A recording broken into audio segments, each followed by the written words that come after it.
and civilians as part of the aggressive campaign to take Mariupol.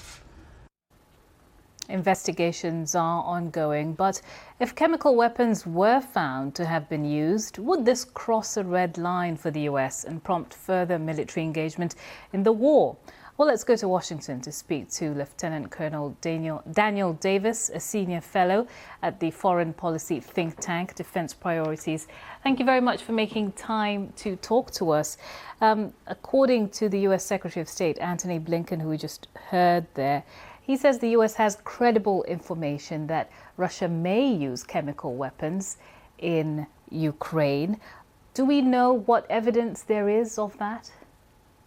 It's part of the Russian doctrine that has been existing for a long time that they could use that. And, we don't know what the source of their current intelligence that claims that they have it or that they'll consider using it. I think it's probably safe to just assume that it may happen, to be prepared for it so that you're not shocked if it does come to pass. Russia claims that that they have gotten rid of all of their chemical weapons. But, anything's possible on a battlefield. We have to admit that.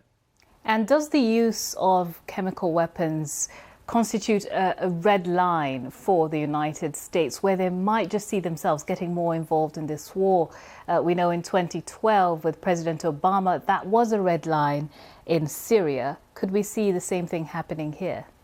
Yeah, I don't believe so. And it needs to not be, both for the United States and the NATO alliance at large. Because, look, this war has already been horrific with some of the devastation that you have been covering here, even on this episode.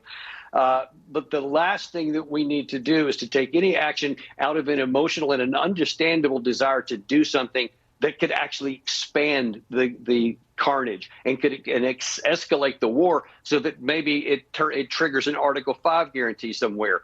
Because if the United States or if any NATO member takes any kind of kinetic action against Russia, for example, like the United States did against Bashar al-Assad on a couple of occasions where they launched cruise missiles at various targets, that won't work here, because that will expand the war. And now all of a sudden it could be Polish cities, it could be other Western European cities that are the targets, and we simply cannot allow that. We have to draw the red line at the NATO border, not anywhere in Ukraine. All right. Thank you very much for joining us with those insights. Retired Lieutenant Colonel Daniel Davis. Thank you.